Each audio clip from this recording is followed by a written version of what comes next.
Merci. Nous en venons à la question de Madame Véronique Louwagie à Madame la ministre des Affaires sociales et de la Santé sur le dysfonctionnement dans le recouvrement des cotisations dues au régime social des indépendants. Vous avez la Merci, parole, ma Monsieur le chère collègue. Président. Ma question s'adresse à Madame la ministre des Affaires sociales et de la Santé. Madame la ministre, je voudrais vous interroger sur les difficultés passées et actuelles des travailleurs indépendants cotisant au RSI, régime social des indépendants. Des dysfonctionnements persistent du fait notamment de la non-compatibilité à ce jour du réseau informatique du RSI qui traite l'affiliation, la collecte des déclarations de revenus ainsi que le recouvrement contentieux, tandis qu'incombe aux URSSAF le calcul, l'encaissement et le recouvrement amiable des cotisations et contributions sociales. Par ailleurs, les travailleurs indépendants ont dû faire face depuis 2012 à une hausse importante des charges. En effet, le déplafonnement du taux de cotisation de l'assurance maladie, la fin de l'abattement de 10% pour les frais professionnels et la décision du précédent gouvernement en 2013 de soumettre certains dividendes des artisans aux cotisations sociales ont généré des augmentations de prélèvements. Je tiens à citer ici les augmentations des charges et des cotisations votées depuis 18 mois, lesquelles ont atteint 1 milliard d'euros l'année dernière et ce sera le cas chaque année à partir de 2013. Cette année encore, une cotisation retraite déplafonnée a été créée. Elle sera de 0,30% pour financer la réforme des retraites. En vitesse de croisière, la cotisation déplafonnée atteindra 45 millions d'euros. Je vous avais d'ailleurs déjà interpellé à de nombreuses reprises, déjà lors de l'examen du projet de loi de financement de la sécurité sociale pour 2013, fin 2012.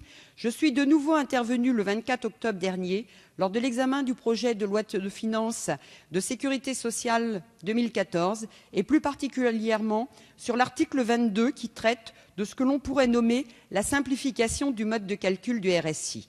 Je souhaiterais donc obtenir des précisions sur des points, notamment 2 points. Le premier, pouvez-vous nous préciser si un nouveau système informatique compatible entre l'URSSAF et le RSI va effectivement se mettre en place d'ici la fin de l'année? Le deuxième point, quelles sont les mesures, notamment fiscales et ou sociales, qui pourraient être prises pour répondre aux inquiétudes légitimes des travailleurs indépendants cotisant au RSI? Je vous remercie. Madame la ministre, vous avez la parole. Madame la députée Véronique Louwagie, merci de votre question. La loi de financement de la sécurité sociale pour 2013 a réformé les prélèvements sociaux des travailleurs indépendants en apportant plusieurs mesures de justice. En déplafonnant les cotisations maladie, qui fait que chacun contribue proportionnellement à son revenu. Ensuite, en réintégrant les dividendes au-delà d'un certain niveau afin de limiter les possibilités d'optimisation en supprimant l'abattement forfaitaire de 10% pour les gérants majoritaires, par équité avec les autres indépendants. Ensuite, en alignant l'effort contributif des auto-entrepreneurs sur celui des travailleurs indépendants classiques. Et enfin, en instaurant une exonération de cotisation minimale pour les bas revenus. Cette réforme a certes demandé des efforts accrus à de nombreux travailleurs indépendants dans le sens de la justice, mais elle a aussi permis de diminuer les cotisations de 480 000 indépendants. Le gouvernement ne méconnaît pas pour autant les difficultés que rencontrent un certain nombre de travailleurs indépendants dans leurs relations avec le RSI et les URSSAF, du fait de la mise en place chaotique de l'interlocuteur social unique en 2008. Le gouvernement souhaite à la fois simplifier les démarches des indépendants et poursuivre l'évolution de leurs prélèvements dans le sens de la justice. La loi de financement pour 2014 a généralisé la régularisation anticipée des cotisations qui permet d'ajuster les cotisations au plus près des revenus afin de réduire les décalages que peuvent connaître les indépendants du fait des variations de leurs revenus et de limiter ainsi l'importance des régularisations qui peuvent être source de difficultés de trésorerie pour les travailleurs indépendants et occasionner des périodes de saturation des accueils des RSI. Le projet de loi relatif à l'artisanat, au commerce et aux très petites entreprises prévoit d'une part d'étendre les possibilités de bénéficier du mode de déclaration et de paiement des cotisations des auto-entrepreneurs au fil de l'eau et d'autre part d'abaisser les cotisations minimales dues par les travailleurs indépendants à bas revenus.